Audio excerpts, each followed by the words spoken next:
Welcome to the Teacher's Toolkit for Literacy, the free podcast for motivated teachers and school leaders who want to inspire their students and school community in literacy learning. Make sure you subscribe to the show on your favourite podcast player, and for more amazing literacy resources, check out the show notes provided with every episode. Hi, I'm Sharon, and I'm the host of a Teacher's Toolkit for Literacy. In every Toolkit episode, we bring you specific resources, tools, strategies, tips, techniques to help you in your job as a teacher of literacy. Firstly, we acknowledge and pay our respects to the Kaurna people, the traditional custodians whose ancestral lands we gather on. We acknowledge the deep feelings of attachment and relationship of the Kaurna people to country, and we respect and value their past, present, and ongoing connection to the land and cultural beliefs. Hello, everybody. Welcome, everyone, to our podcast. And in every episode, we try to bring you resources, tools, strategies, tips, techniques to help you in your job as a teacher of literacy. It's all about helping you develop as a professional, where you make the choices that affect you in your classroom for the betterment of your students. We've had a lot of downloads for our Teacher's Toolkit Literacy podcast and lots of members for our Facebook group. And so we'd love you to join. Welcome to any newcomers that have come on board. That's where you can really interact with us a little bit more than, during the week. So that would be great if you could come and join us on that. We love hearing from teachers on the diverse reasons why they're joining. They're just wanting to have lots of support in literacy, and a lot of people finding these avenues a great thing, aren't they, Sharon? Yes, I'm just loving the diversity of so many pre-service teachers, and how exciting to have them on board, because we all know that those are the times where we're really trying to build our repertoire of knowledge of all the things that we can do in our teaching. And I love that being part of the group, there's going to be experienced teachers who are going to tap in and provide that support as well. And then I love that there are leaders, literacy leaders, principals who are part of this, who are also not only asking really great questions, but who are also contributing back to the group as well. So I Love that as a profession, we're all in here. It's that really excites me, and that not only primary, but we've got a lot of secondary people as well. And so I just feel so excited and privileged to be thinking that there is this great community wrapping around each other here in this learning and in this learning event. I mean, someone wrote in and said they're using some of the podcast topics for their professional development for their staff meetings. Oh, well, amazing. Yes, look, we absolutely, we want to. We really feel. I mean, the reason we're doing these podcasts is because we really feel that I've probably said this before, Phil, but if people haven't heard that podcast, then it's new anyway. But they can always fast forward this bit. Yes, or put it on that extra speed that you can, where it goes faster. How privileged we have felt over our career, and we've really dedicated. We've been so interested in learning. We've dedicated a lot of time and resources to our own learning, and we are just so wanting to share that with people now. Like, I think can't help but talk about it. I think it's giving back to the profession what the profession has given us such a rich experience all those years in classrooms, and yes, we're still working in classrooms. Yeah, well, that's right. We're not at the end yet. So we are practitioners, as you are, and we are here to help you as a practitioner, because it's a practitioner speaking to a practitioner. Yeah. And not only help, but to explore things. That's a lot of exploration and thinking, because we know that the profession, it's about thinking and creativity and owning. And also, Sharon, we don't know it all. We are wanting to hear from people through the Facebook group about the fantastic, amazing things you're doing, because we are a real community here. Yeah. We're learning from each other. Yes. We learn from the company we keep. That's it. And that will always be our mantra, because that's what we've always been trying to do, is to keep learning. Like, we're not sitting here thinking, okay, we're done, we've learned everything there is to learn. We are absolutely still learning, and I love not only learning from other teachers and leaders, and learning from the kids as well about what really works for them, what they bring to it, and how we can so many times underestimate what our children are bringing. Yep. So this is all voluntary, what we're doing, and it's heart to heart, ourselves giving to you, and there's no other agenda. There's no commercialism or other reason for why we're doing this. So yeah. Anyway, back to I guess we'll just start with a bit of a chatty ramble, Sharon. Yes. We had a big weekend in Clare in South Australia, which is a lovely wine growing area, the Clare Valley.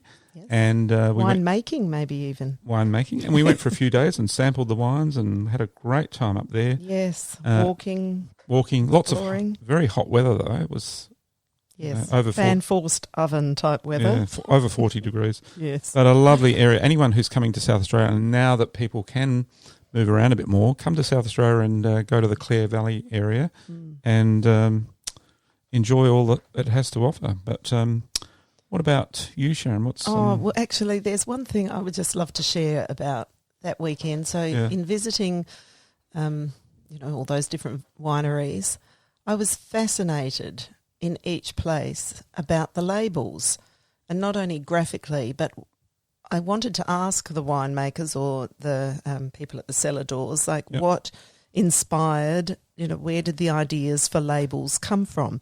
So hearing the story, I'm always on about story. I love to hear the stories. And so, one of the winemakers talking particularly about how family history and heritage became the names of some of those wines, but then just down to things like, the sheep in the paddock being, the ones keeping the grass down, those sheep make it into the label of one of the wines, or down to another winery. I'm not sure. Am I allowed to mention wineries? Or is that being anyway? Yeah, that's fine. So that was at Sussex Squire. So there's a rich family history of not winemaking, but of living in that area, and so therefore those names become part of what the wines are called. But at Shut the Gate, this really intrigued and appealed to me because they looked for stories that referenced shutting the gate. So, of course, in Australia, on the land, it's important to shut the gate when you leave your property so that the cattle, sheep, whatever, livestock can't get out. But they have a series of wines that reference 3 stories, one for love, one for fear, one for bravery, and they all end with the term shut the gate. So, and those stories are on the label. So, of course, my love of stories is just completely piqued then by the fact that they've used story to add a whole new dimension to those wines. I'm not so much the wine drinker, but love the story. That will sell me. yeah, fantastic. Yeah. No, that was a great weekend. So now our podcast, Sharon, Yes. we're all about building professional knowledge, and I just wanted to talk a little bit about saying how over our time as teachers we've kept building and building and building our knowledge rather than a model of try this out, try this program, and then we'll chuck that out and try a new one next year, and then, have that model of, just wipe everything out. I've loved the model in my teaching throughout all these years of just, bring in something that is working, and then if something, there is something that's not so working so well, I'll won't use that bit, but it's not throwing everything out. No, but I think what you're also getting to there is that over time we do try more things, and we do find out that some things, it's about building a repertoire.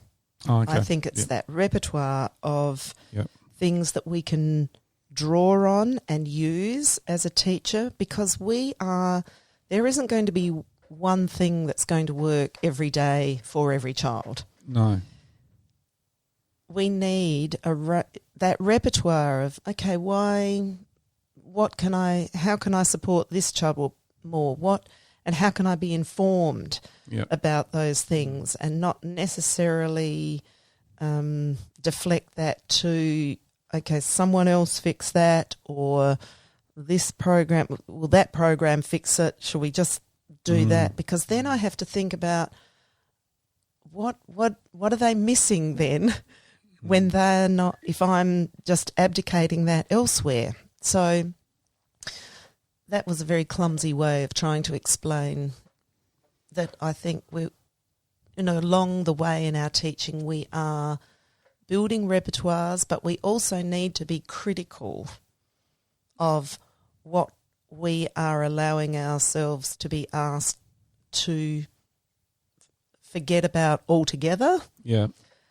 And what we're being asked to do that might compromise how much we can do of other things. There always needs to be, well, for me, at this point in time, I want to be looking at the Australian curriculum across all of those content descriptors and saying, okay, am I still able to draw in all of these things? I don't want to just focus now just on this one bit, and that takes up so much of my time, that I want good repertoires of things for covering all. But one thing that over time that did stay consistent with me and that kept developing strongly within me, and then readings would confirm this, was our timeless teas. Yes. Because I would find, I always go back to, we still need tantalising texts, and we still need to be together in our learning, and we still need to be having true tasks, and we still need to have transformative tracking. Those kind of don't change, do they? No, that's really great to bring it back to that, because they are, when I said we need to be critical, like we need to have something to, as the professional, to have some kind of lens to be thinking, what are those things that I am going to keep? What is valuable? How does that connect with, and how do I ensure that there is there are those, for us. And our 7 timeless teas may not be perfect. It might be that, people say there's an 8th one, or there's a, 9, 10, 11 or whatever. But I think, just to even think this way is really valuable. To say I'm an authentic teacher, I'm a professional, I have got these principles that really do empower me and my classroom. And my students' learning. And my students' learning. And, a little quick fix program doesn't, if that doesn't fit into those principles that I've got, well, it's not, Yeah, although sometimes there are things we're asked to bring in. Yeah. And I think that's, today we really want to talk about something where sometimes there are things within our scope that we are being asked to do, or our expectations, but that doesn't mean that that's the only thing that we're then doing. We, we want to think about how the timeless teas, in our instance, how they can still play out. Yep. Even when, because I don't think there's ever been a time for any of us where there haven't been some constraints, or what we might see as constraints about what we need to do in the classroom. Yeah, we were constrained, Yeah. and we had to work around things. Yeah. So I guess we are going to talk, our topic today is the art of crafting the reading workshop. But Sharon, you're going to have a little bit of an emphasis on, if you can't do that totally, like we're going to talk about it in your classroom, there are ways around it. Well, there's ways to implement and when we talk about what we mean by reading workshop, there's ways to implement that with all other things going on. Yep.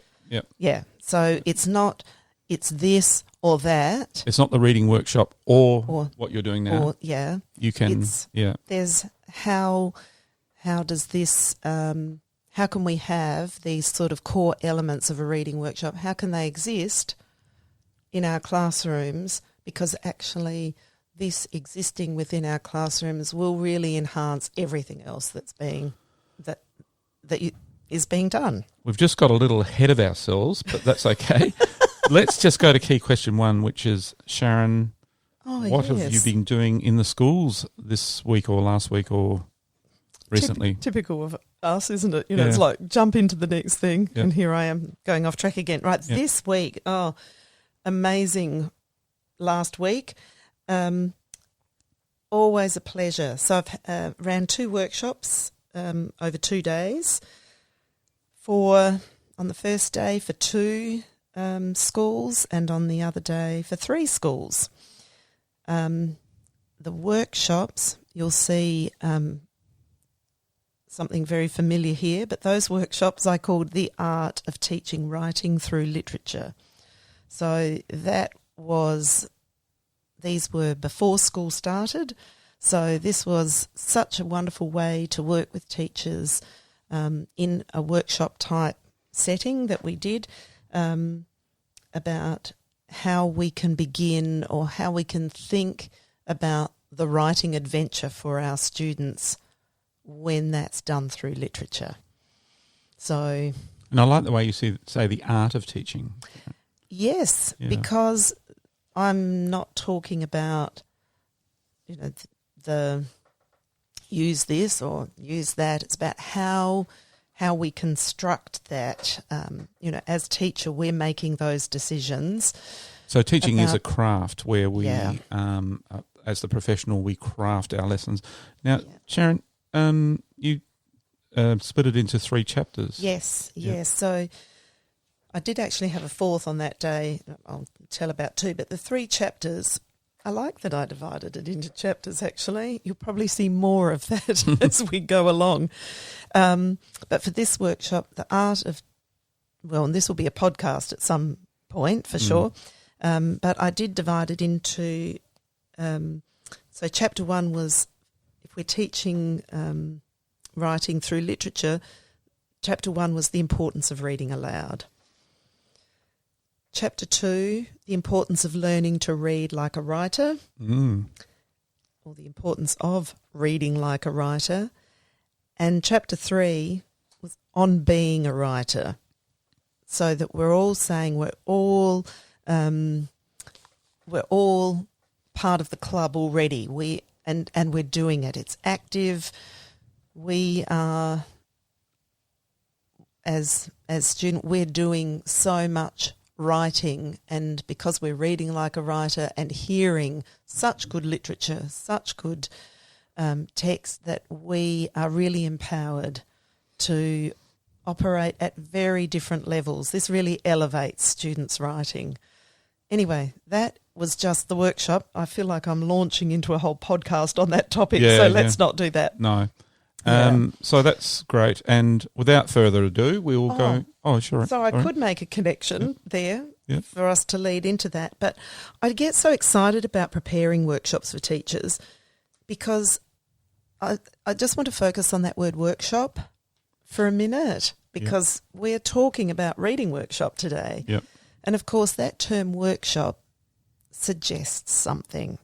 It suggests that we're active in it. We're not just having something presented to us. Otherwise, that's a lecture or a tutorial. But workshop really, and that's what it suggests, active learning, and that's through a mix of new information and of doing, of thinking, of sharing confusions and misunderstandings, of insights, puzzlements, new ideas, wonderings, reflections. So when we know that in a workshop we can experience those sorts of things. That's why we've called today, and the term reading workshop won't be new to most people, and you can Google reading workshop and come up with a lot of things. But today we want to talk about the notion, the idea of how can we have children engaged in a workshop model of learning as readers. Yes, because in a previous podcast with Rob Fingerhoots, we talked about the workshop model and in numeracy, and then how it connected with literacy. But we're really going to go deeper into that whole workshop model idea, and especially in reading. Yes, yeah. And for one of the following podcasts, we'll talk specifically about the writing workshop. Yeah, because there is a reading workshop, there's a writing workshop, and the word study work weaves into both of those, doesn't it? Yeah, well, that's that's Oh. another whole I'm jumping the gun there. podcast, yes. Yeah. Not that I want to cut you off. No. All right, so without further ado, we'll get into the art and craft of the reading workshop. Now, Sharon, what was the teaching struggle in this? What drove All right. people to want to get into a reading workshop? For me, it was simply that as I was teaching reading, I thought I really, number one, I don't seem to be inspiring children to be readers in the way that, and this was when I had, in the first 2 years of teaching, I had a year 1-2 class and I had a year 6 class the following year. So both ends of, I was so disappointed with myself that I didn't seem to be moving children into, really wanting to talk about their reading or be really engaged in it, or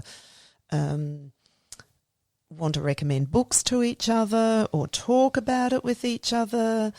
That it just seemed to be the way that I was teaching it, which at that time was a very lockstep process with a class reader, because I'm talking about in the 1800s. Yes, thank you. Close to that. Yeah. Yes, keep me light, otherwise I'll start crying here for, what I did to those poor children. But that's okay. I mean, I was doing the best that I could, but I was very aware that I really wasn't inspiring children to, I wanted them to love reading. I wanted them to choose reading as, and so, really wanted them to choose, to burn to read rather than, do we have to read? I didn't want that. No. So that was a struggle for me where I thought, okay, that's not their fault. There's something that I'm doing. There's clearly I'm missing something in the way that I'm teaching here. So I actually took responsibility about that. I didn't go, okay, well, that child's got a reading problem because I haven't seen them grow as a reader because they don't read, any day, or, they're having such a struggle with this text, etc. So I really wanted to take responsibility. I started reading more about the teaching of reading, undertaking professional learning, and then I began to try new things. And so in trying those new things, that's what we'll talk about. I'll describe some of those in further detail. But what I come to understand now is that those elements that I was taking on are now commonly described as a workshop model. Right. So, and those elements, so we want to talk today about what we mean by a reading workshop and why the reading workshop is value, what its benefits are, and how we develop those three selves through the reading workshop. Great. Okay. Right. So where do we start with this? All right, so let's just jump back to what do we mean by a reading workshop? So the workshop model is generally, so when you Google this or read about, professional reading, you will find that a workshop model usually consists of three components. So there would be, and I'm talking about a workshop as in the school setting. So it would usually consist of a mini lesson. And we've had a podcast on just mini lessons, Yes, which is yeah. Great. Yes. People can go back to that. That's right. So the mini lesson, and the mini lesson, part of the mini lesson that is often not put in there is that a mini lesson in a reading workshop would always have at its heart literature and text. Yep. So a read aloud or shared text, large text. Shared enlarged text. Yes. Yep. So you can't, a mini lesson can't be devoid of text, because in the mini lesson it needs to be showing and exploring what a good reader does. And to do that, as teacher, I need to do that through text. I can't teach what readers do without it. So that's an essential part of the mini lesson. So whilst the reading workshop we talk about you need a mini lesson, it has to be linked to text. Yep. Otherwise, and preferably quality text. Literature. Yep. Yes, rich text. Yep. That's going to rich, or what we refer to as tantalising text.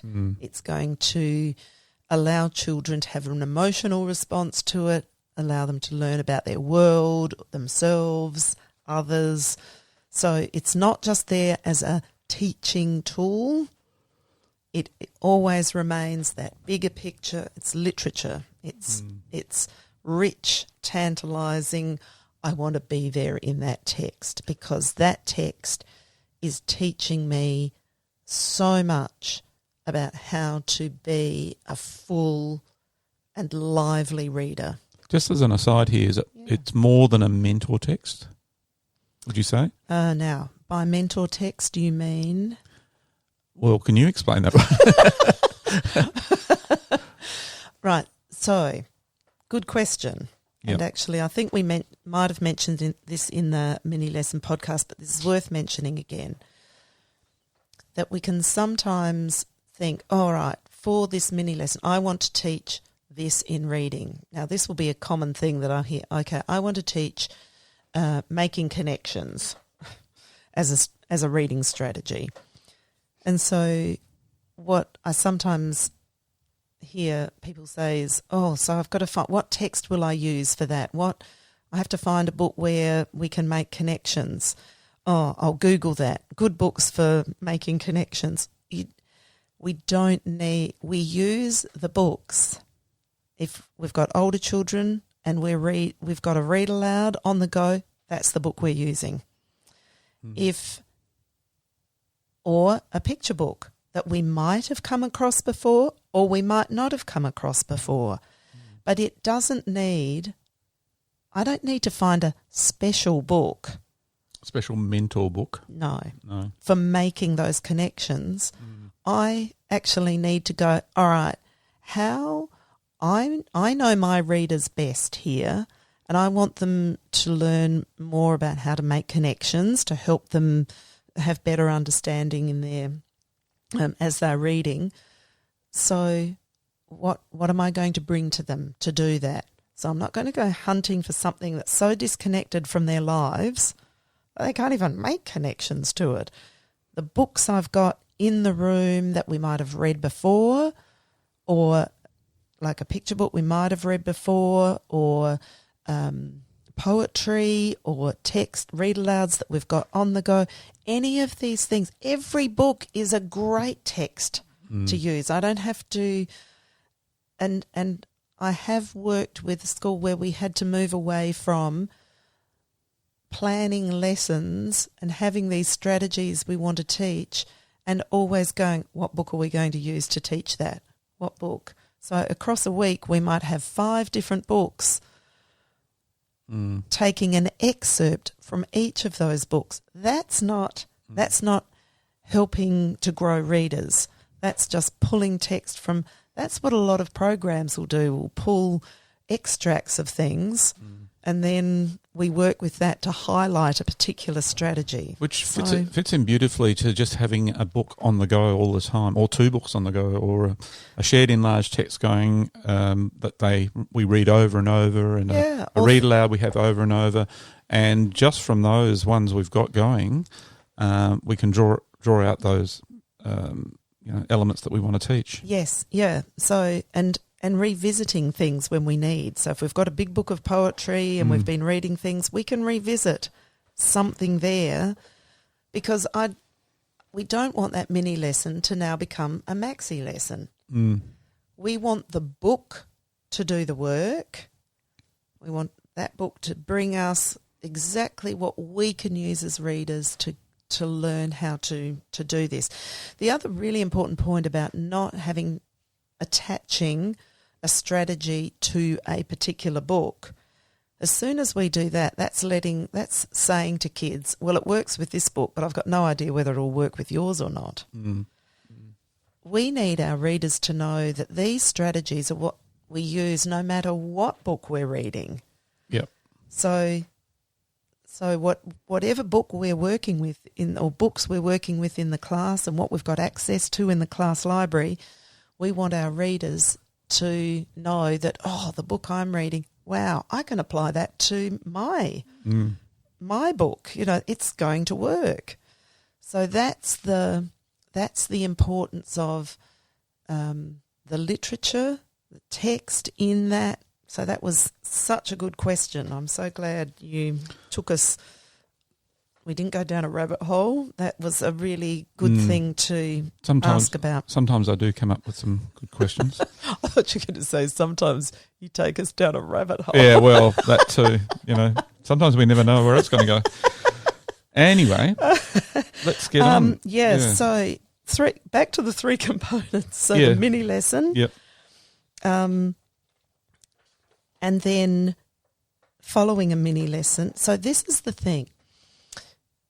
I'll talk the three components first. Mini lesson, independent reading, and then... Independent reading. Yes, sorry. Yes, go on. Oh, this is what happens when you do 2 podcasts in a day. That's right. Independent reading, and then the opportunity for reflection and share. Yep. So they're the 3 components: mini lesson, independent reading, reflection, share. Now, this workshop model, is really built on a recognisable theory of what people will know as the gradual release of responsibility. Mm-hmm. So that the mini lesson is allowing the to and with. So during that time, reading to, and then we get practicing with, and that's all happening through text. That could be a shared enlarged text, or through the read aloud. Yeah, or just listening to the read aloud, what I'm thinking as a reader, and it's happening, and I'm not overkilling that. I'm bringing it to attention and showing how that works and allowing. So say I've got a read aloud. So I've got year 5 sitting in front of me. I'm bringing to their attention maybe let's just say I'm seeing the influence of dialogue on what that's teaching me about what things characters are, their motivations or how they're acting, really, inferring type things. So as I'm reading, and I might have introduced my mini lesson by saying, okay, I just want us to listen, to this bit, and I read it out, and I can say, so good readers will actually use the dialogue to think about, what's that telling me about that character? What's it telling me about their feelings? What's it telling me about their motivations? As I keep reading, I want you to keep practicing. So they're actually getting a chance to be active within that strategy as I keep reading. I'm not creating a worksheet. I'm not creating a I'm creating a true task. I'm letting them do that work and practice it during the mini as lesson. I keep reading. Yeah. So it's a with, where It's they're working with you on almost a rehearsal of what they're about to do in their independent time. Yes. Yeah. And because we're doing that together as a class, then there's that opportunity. Maybe we want to discuss a little bit of that before we move off. Yep. You know, how did that work for us? What did we learn? What did we find out? What was the character's motivation? What was And so all of a sudden I'm seeing already, oh my goodness, those children there, they've got that. They're really, I can see there's a couple, 3, 4 here who haven't quite got that yet. Is it worth me today, as everyone's going off to their independent reading, is it worth me just holding those 4 to just do a little bit more with them so that they're just that bit clearer on it, so that they've got that to take back with them? Or isn't it a worry today? Let them go and practice. I don't have to fix I don't have to get them 100% on this. They're in practice mode. They're in learning mode. So you're not putting them into a group. You're just allowing the ones that are not quite there yet to stay with you, and the others are going off to their independent work. Yes, their independent reading. Yeah. So the independent reading part. Now, there's something I'm going to mention here. So this idea of having children reading independently, or what we call independent reading, what some people might call silent sustained reading or uninterrupted silent sustained reading, or drop everything and read, that kind of, people may have labelled it different things. I just want to make the distinction that this is, and I'm going to, because one of the teachers that I've been working with asked, actually after one of the workshops last week, wanted to know, she said, I'm hearing conflicting messages about this. I've been told, is it okay to be having them read at school? Because some people are saying that's a waste of time. Now, our discussion revolved around, if there's one thing, no matter what else is happening in your reading program in the classroom, if you want students to transfer the teaching that you are doing and the learning that they're trying, if you want them to transfer it, it has to be for them to actually practice that as they read. Yeah. Yep. It's like having a mini lesson on how to ride a bike, and then you can actually have lots of time to go and ride your bike. Yes. Yep. Yes. Because if I don't have somewhere to practice it, where does that learning go? How does learning to ride a bike just stay in my head? Until you actually ride the bike. Yeah. And all that trial and error, you won't get a chance to. So, musical instrument, you apply it to anything. Yep. Sewing, cooking, whatever. We need to be able to be doing it, to be active. That's what a workshop means. It means that I get some information, some new learning. I see, I've got someone doing that with me for a bit. Now I've got the chance to go and try that. And I like the idea that it's not just in the old days we'd do silent reading and, it was just everyone choose a book and off you go. It's much more purposeful because you're connecting to the mini lesson. Yes. And you've got a strategy you're going to apply in your independent reading, and then you're going to actually talk about it towards the end. Yeah. So everyone's accountable that we're using these strategies in our reading, and we're learning through that. So it is very focused. It's not just silent reading time. And engaged. Yep. This is about what good readers are off to do. Yep. This is what I'm trying, and constructing it as good reader is a great way for, if you use learning intentions, start your learning intention with good readers. Yep. Good readers do this. Good readers do that. Have it up on a chart, an anchor chart. Have it visible.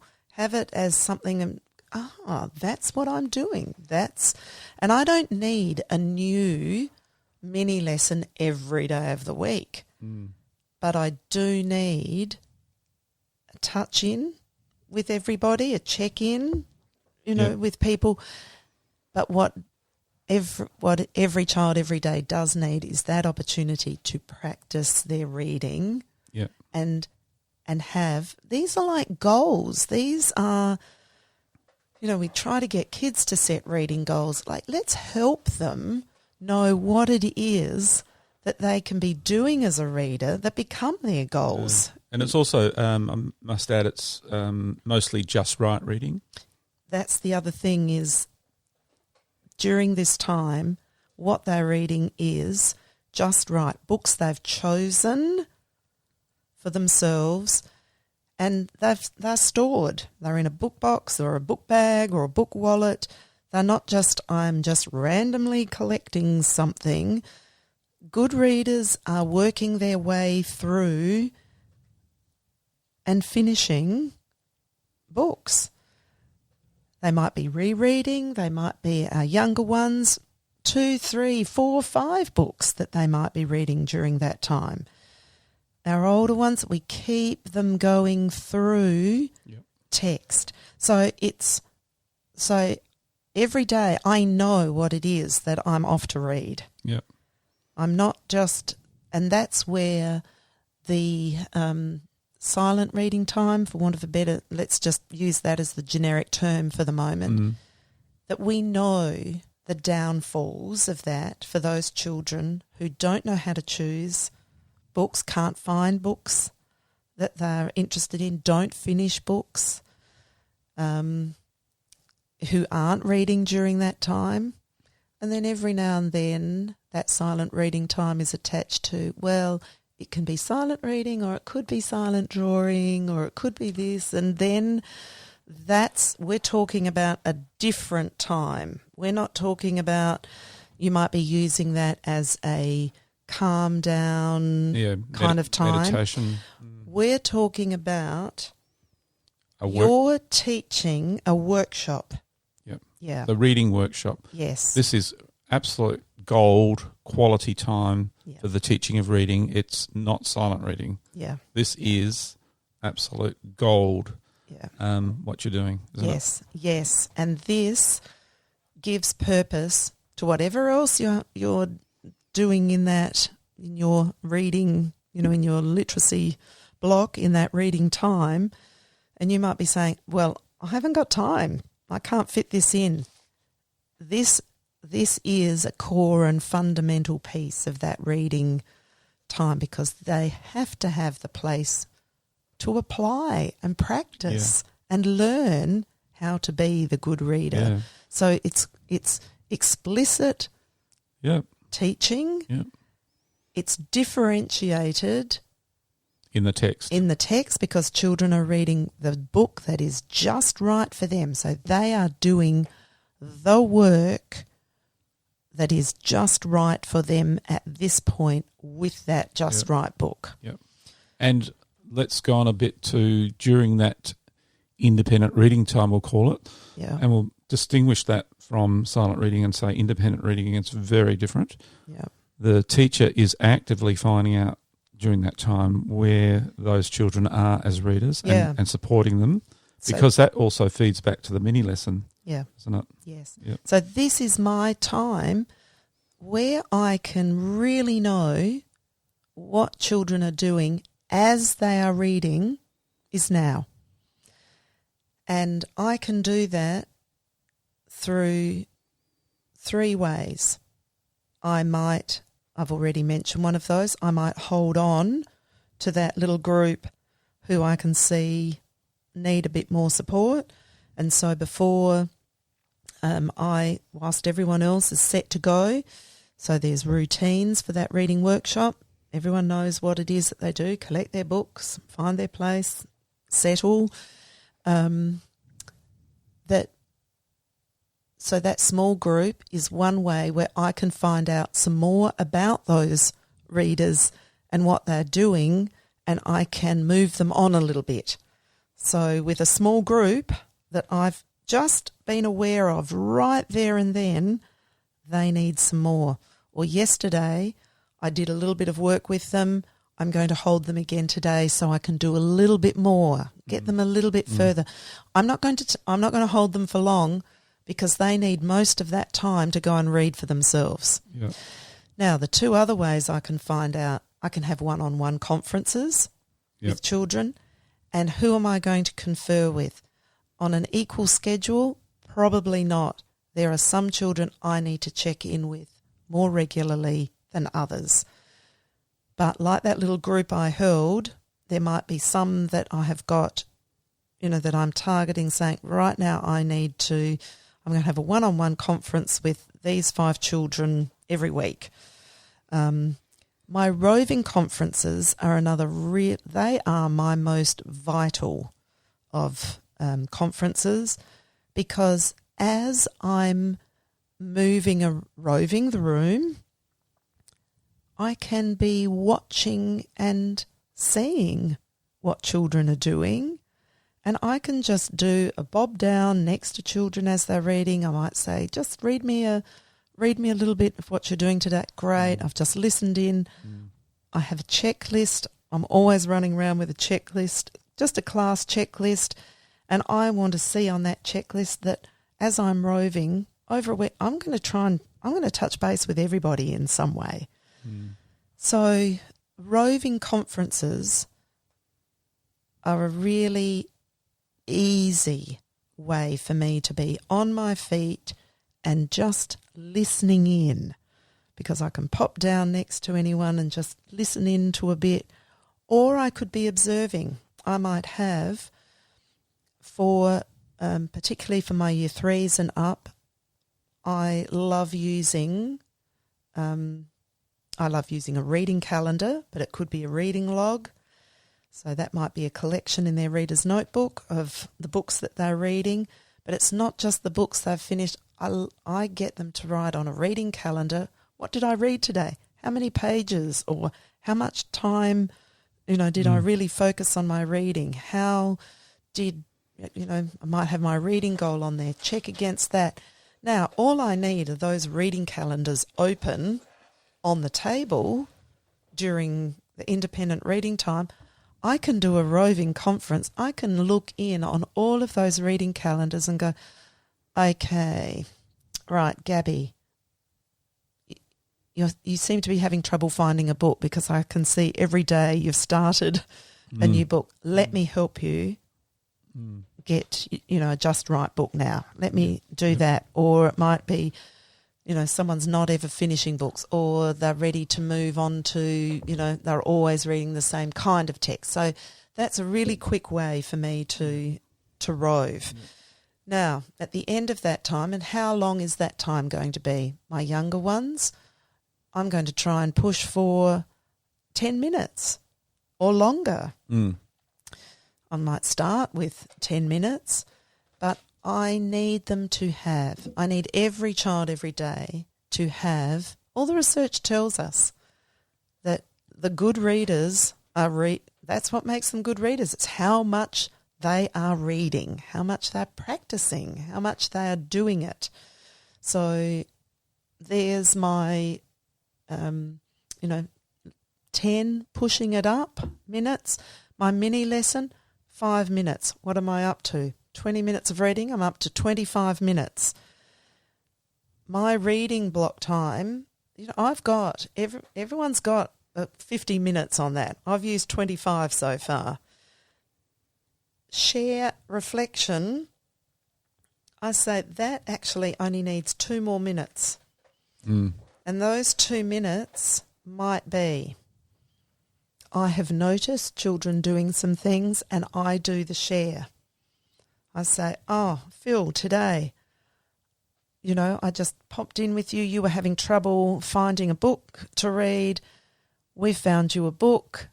Just right. Tell everybody what it is. Fantastic. You're away. I've taken 30 seconds. I can do 2 or 3 more children yet. Notice this. Can you tell us this? Can you tell us that? Or I might bring or get everyone to do a turn and tell. Yep. So Phil, join with Sharon. Phil, you've got 60 seconds to tell Sharon about your reading today. Just talk about what did you love about what was your story about? What did you love about it? Or what did you discover in your reading today? Or it might link back to the mini lesson. How did that help you in your reading today? So all these things are so interactive with each other, aren't they? The mini lesson, the independent reading, the sharing reflection, they all help each other as a workshop would. As a workshop does. And we talk about those, well, I always talk about that independent reading. The way to think of that really differently from, say, silent reading and drop everything, read type reading, is this is wrapped with teaching and talking and learning. So we wrap it with a mini lesson and a reflection share. So it's not just sitting in isolation. No. It's sitting with the community of learners all around us and the teaching and the talking about it, all wrapping that practice that we're doing. Yep. But absolute workshop, that is a workshop structure. Yep. So so having said that, those elements, like whilst when I first made that shift, in the 1800s, from the way I was teaching to that, I didn't know that it was a workshop model, but I had those elements. Yes, you didn't have a name for it. No, and that's what so we're not bringing this to people today saying, okay, so you need to do the workshop model. What we're really bringing to people is saying, if you're teaching in this way that allows what it does is allows every child every day to read something they choose. Yep. And this is from Allington's Every Child Every Day, but to read something they choose and to read with understanding and accuracy, because that's what my mini lessons and my conferring and focus groups, that's what it's focusing on. That's what it's driving. It's driving all of those things. Every child should talk every day, should talk about their reading with peers. So the share builds that in. Every child every day should hear a fluent adult read aloud. So this is connected to text. Yeah. And the sixth of Allington's Every Child Every Day is write something personally meaningful. So in a reflection, if I was going to get them to jot something in their reader's notebook, which we did a podcast on. Yep. Yeah. We would, yes, we did. Sorry, I've forgotten that. We would get them jotting about their reading, what did I discover today? What was new? What new and interesting things did I find out? What did I absolutely love about my story today? Whatever. So, but they should be meaningful things, not questions in response to. And that's when I started using that workshop or those elements of the workshop model, what we now know as workshop model, I thought, okay, that's what shifted it from kids really being uninspired and resisting reading and really not doing it to all of a sudden I'm going to lurch right into those three selves, becoming self-motivated, self-directed, because I was letting them in now on all of the, what is it that good readers do? I can direct that now. I can make that my goal. That's what I can practice. And did I just say directed or regulated? Both of those, I think. I mean, self-motivated, self-regulated and self-directed. They're the three, aren't they? Yeah. Yes. Yeah. So I can build all of those things, and I love, towards the end of last year, someone said, how do I get those things? And I thought, wow, that was really the question that I was chasing down way back when. I thought it was, as a teacher, going, I'm really not inspiring them. But what I was really after was those three things. Yep. self-motivation, self-regulation, self-direction, because they're the things that are going to sustain a reader beyond me. You know, that's where I feel, okay, if I can get that right, then I feel like I've... And that's the importance of the reading workshop. That's what enables this to happen. Yes, yes. Yep. And I love that is knowing that's what the outcomes are.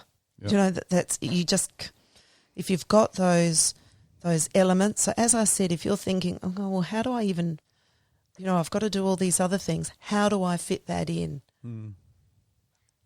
Everything else you're doing will be, your teaching of all of those other things will be transformed when students can use, and you'll be able to bring those things you might have done, let's say you're, you know, through, you know, some of the frameworks or programs that you might be using in your classroom. Let's say there's something that you've, you know, been asked to do on that day. Well, then, all right, so make the connection to that in the mini lesson.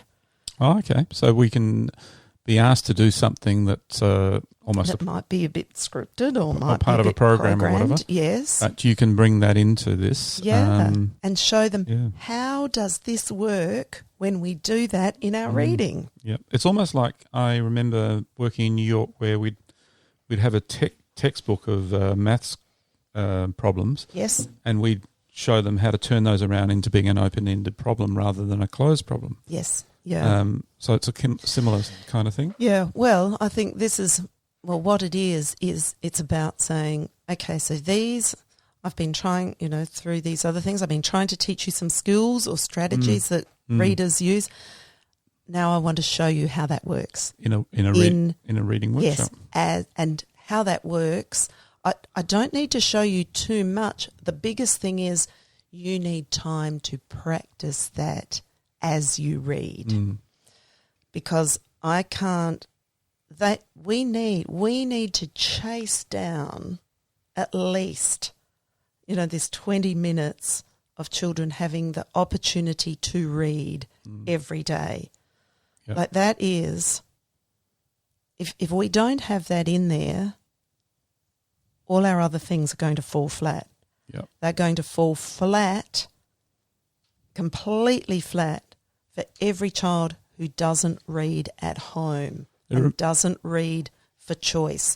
And we know that this workshop model will, the biggest difference it will make is for our most striving readers. But it still makes big difference for our thriving readers, but our striving readers, we will see more growth there than anywhere. So if we are in a situation where our school, our district, wants improvement in reading, these components, this showing and sharing through text what good readers do, that time to practice and the time for reflection share, you cannot but help see the difference that will make. Yep. Now, each of those components in that reading workshop also have tools. You've mentioned some of the tools. Yes. You know, there's tools in the mini lesson, there's tools in the independent reading time, there's tools in the share. Yeah. Do you want to mention any of those before we move off now? Do you know, I reckon, let me just do a Did little you talk about anchor charts check and those back. sort of things? Yes, I think I did. So that anchor chart, a good reader chart, and this is that thing, you don't need to go looking for mentor texts. You don't need to go looking for anchor charts on any resource site. Make your own. Make your own. It's good readers. What is it that you're teaching in that mini lesson? What are you teaching to do? So that can be anchored. Yep. And that's there for us to, like I said, we might use that it's not just a one-off lesson that we're doing about that, or we may be able to, in our other part of our reading time, there may be some connection we can make to that. Yes. So that, we're anchoring the things that we are making visible and making evident to. We've got to move students. on, but maybe we could make a little list of the tools that are specific to each of those components. Yeah, I think I've pretty much mentioned everything. So, okay. yeah, All right. I don't think there's... All right. So, Sharon, we might sum up there and just say maybe people could try, if they haven't tried it teaching this way, maybe give it a bit of a go and then write back to us and tell us how it went. Love to hear. And any questions or happy, to hear that. But it is actually, all I can say is it's like jump in, have a go. It's, and your kids will absolutely thrive on it. And actually, I'm just looking because I will mention it in the tools. I have, the tool that I've used that I'll mention that will be a support for people. All right. Yeah. I love the way you also at one stage wrote, let's take the plunge confidently, intentionally, joyfully.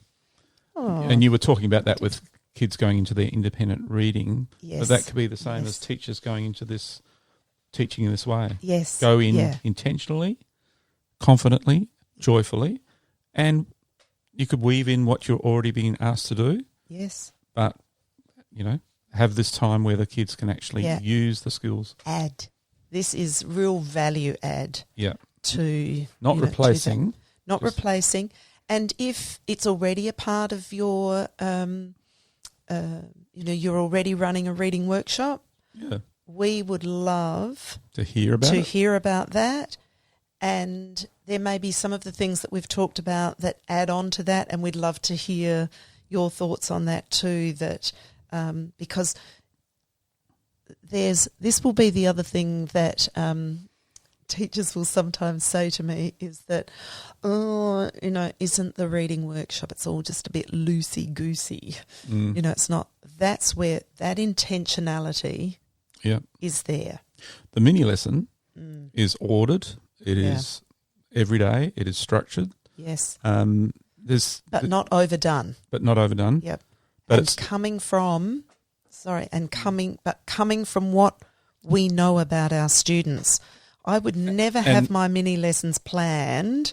No, but coming from the Australian curriculum and what you know about your students. Yeah. But it's not, as someone has said, we're just learning by chance, which is a terrible it's term. Not that. No.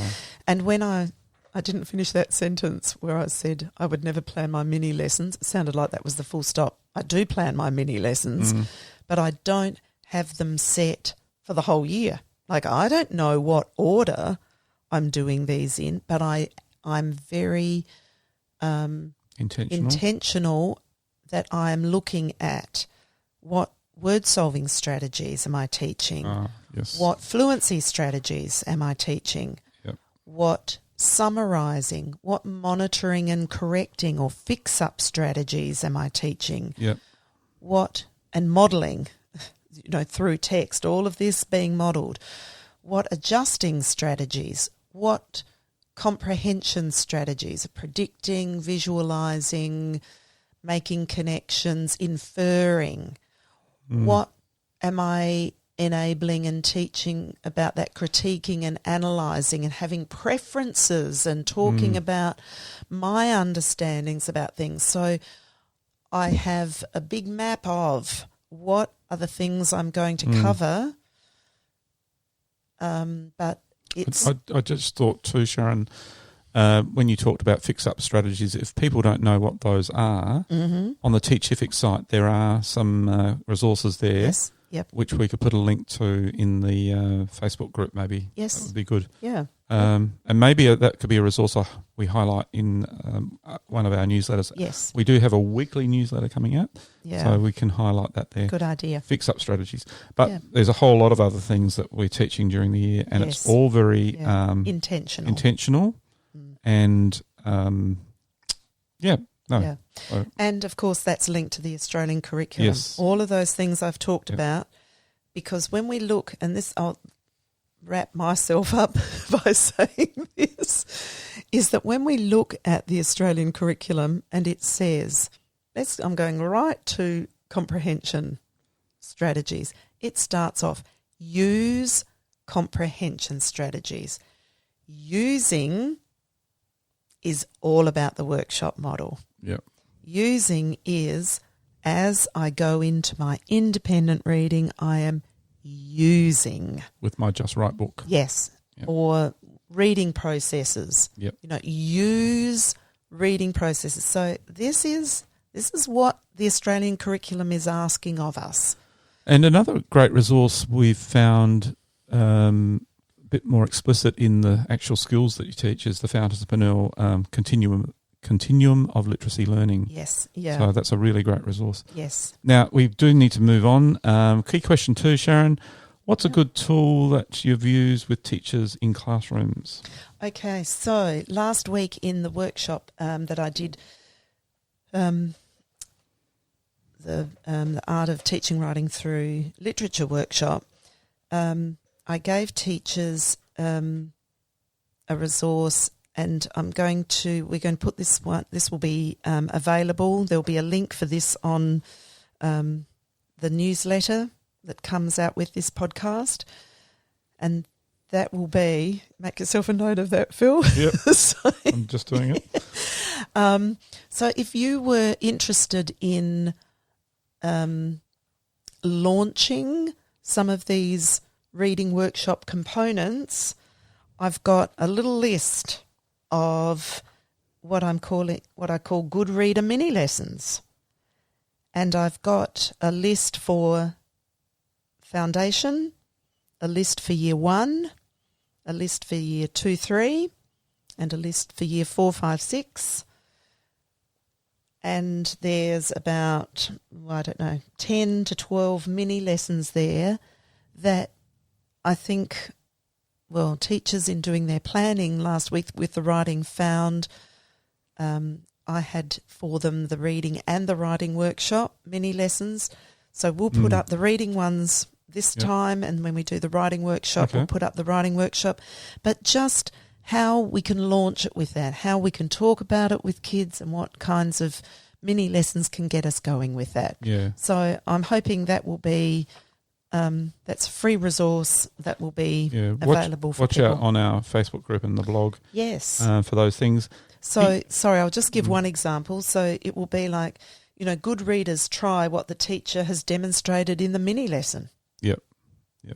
That's a good beginning one to do, isn't it? So that's, so I actually I'm doing that during this time, so we make those things intentional. Yep. And that's building that workshop concept. And Sharon, key question 3. What's a tantalising text you've been using recently? Oh, well, this one, also used this one last week, a non-fiction text. And as I think I've mentioned with when I did Highest Mountain, Deepest Ocean, there is a really wonderful new wave of non-fiction texts that are making their way into our bookstores. This one is called The Wonder Garden by Christiana S. Williams. Now, I love this. They've got the illustrator first, then written by Jenny Broom. Now, this book is just a feast of illustrations, but with text. So the little subheading, wander through 5 habitats to discover 80 amazing animals. Now, this isn't a Where's Wally book. This is a beautiful information text. And I'm just going to take from, the 5 habitats that they have in this book. So absolutely stunning map of the world at the beginning with animals, creatures, flora, fauna everywhere through here. So we've got the one I'm choosing today, the Great Barrier Reef, a little nod to Australia. By the way, it's a beautiful cover. I love it. Oh, beautiful cover. And look at, there's about 3 double pages. So it's a bit bigger than an A3. Maybe about an A3 size book. It's quite large. I might just put an image up on the Facebook group. Yes. Yeah. Or a couple of images. Yeah. Fantastic. Yep. Thanks, Phil. So this one, so great heading. So for the Great Barrier Reef, let's start with the Great Barrier Reef. The next heading on the page is World of Colour. A world of vivid colour, invisible from above, reveals itself beneath the surface of the water. Here, in this beautiful biosphere, ornate fish and interlocking coral rely on one another for survival. So we've got this, and that's in quite big font and some variety in font, which is another lovely feature of this book, is the use of font size and, in fact, the change of font at different times. So then we've got listed here on this page. So there's featuring four of the creatures. The tube-dwelling anemone. Then it's got its Latin name beneath, with its tentacles waving gently as the waters ebb and flow. This tube-dwelling anemone is on the hunt. The alien-like creature partially buries itself into the seabed and constructs a fibrous shell around itself, into which it retreats if it feels threatened. It reaches out its tentacles, which are coated with millions of tiny stinging cells, to paralyse and eat a passing victim. I did have to practice that bit because anemone can... I can get my tongue tangled around that one. Now, that piece of information is surrounded by the most magnificent illustrations, detailed illustrations of the different types of tube-dwelling, what the tube-dwelling anemone and others look like. So there is, as I often talk about, this is one of those books where you just want to read the whole page. Yep. Now, Sharon, Yes. There's lots of different ways you could use that in the mini lesson of a reading workshop. Yes, indeed. So, I mean, we haven't got time to go into all those ways. But in a reading workshop, because it's a non-fiction text, look at all the things I can draw attention to. So if I'm reading non-fiction, I mean, look at where do we find headings? Where do we, just even looking at like how I read those sentences with all their punctuation and all this, the beautiful complex sentences that I don't need to break them up into. I just need to know the author's showing me how to read them. But, how can I do that to get, that richness of meaning? Like that was 2 sentences for all of that information about the tube-dwelling anemone. Yep. What it means, to have, this, we've got this italic text there. So just quickly, if you were teaching a strategy from this book for the reading workshop, then when they went to the independent practice time, they would have a non-fiction book to... Not necessarily. No. This isn't now everyone has to have a non-fiction book to be reading. No. But I might have brought this to attention because there are features of non-fiction that will also be in fiction. Like someone will say, oh my goodness, I've got my book's got chapter titles, younger children. They'll go, are they like headings? Yes. There's all these... Transference. Yes. And it's, we might talk about features of text, or we might talk about structures or language features, and this all falls, within that category of, or I might teach how we do a summary. Yeah. We read this bit. How do I summarise that? Today, when you do a turn and tell, summarise what you read today, whether it was fiction or non-fiction. Anyway, today I love that we've given a real... that you don't like the word structure, but... no, I don't. A reading... Why don't you like the word structure for the reading workshop? Because I would have never said that I was following a particular structure. Okay. But what I would have said was I have got components that are essential to these connected components, like they're intentionally linked with each other. And when I say structure, I always feel like someone says, okay, so let me see the structure of what you're doing. Sometimes that can look it should have some flexibility about it. It limits you. Yeah. And I would never, I suppose I don't like it because I don't ever want people to think that it's got to be done. Sounds like programmed. It's got to be done the same way every day. Yes. Yeah. And X number of minutes on this and X on that. And what if, I'm just saying, if a mini lesson goes for 6 minutes because it needs to, fine, even though I'm aiming for 5, but then what if it just goes for 2? What if it only goes for 1? Because all I need to do is say, we're on our strategy that we did yesterday. How's that going? Let's going. And I've got more time for reading. Yeah. And what if the share comes first? And what if the share comes first? What if the share, I've absolutely done this too, and this probably happens more in the writing workshop, my share is dotted throughout the writing workshop. Yes. Very powerful. Yeah. So I like to think of it more as the components that you put together in your way. Yes. I'm making as the professional judgment about, because this is all pedagogical. This isn't driven by the order or the... And we're not trying to make a program out of this that we're going to sell. Not at all. Not at all. Anyway, thank you everyone today for listening, and we've loved doing these podcasts for you, and please subscribe and give us a rating if you get a chance. Please write in via our Q Learning website on the Contact Us page. Subscribe to our new weekly newsletter via the website as well. And subscribe to the podcast.